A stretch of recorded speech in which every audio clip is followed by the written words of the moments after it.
একটা দলের পেছনে আমি দিয়েছি।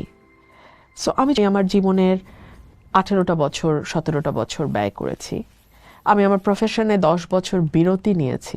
আইন পেশায় যারা আছেন তারা ছাড়া এটা আসলে আমি কাউকে বোঝাতেও পারবো না যে আমার কি পরিমাণ অপরচুনিটি কস্ট আমার শেষ হয়ে গেছে 10 বছরে। আমি যখন বিরতি নিলাম 10 বছরের, তার আগে সেই 2012-13 সালে আমার মান্থলি ইনকাম ছিল লাখের উপরে, 2-2.5 লাখ 3 লাখ টাকা। সেটা 10 বছরে বেড়ে পার ডে আমার 5 থেকে 10 লাখ টাকা ইনকাম হওয়ার কথা ছিল। কারণ আমি পরিশ্রমী মানুষ, ফারহানা, আমি খুবই পরিশ্রমী মানুষ। সো সেটা তো আমি আমার দেশের পেছনে, একটা দলের পেছনে আমি দিয়েছি। সো আমি যখন একটা পরিবর্তনের স্বপ্ন নিয়ে কাজ করেছি এবং তারপরে আমি দেখেছি থোর বড়ি খাড়া, খাড়া বড়ি থোর, হ্যাঁ, তো কষ্ট আমার হয়েছে না? আমার তো হয়েছে।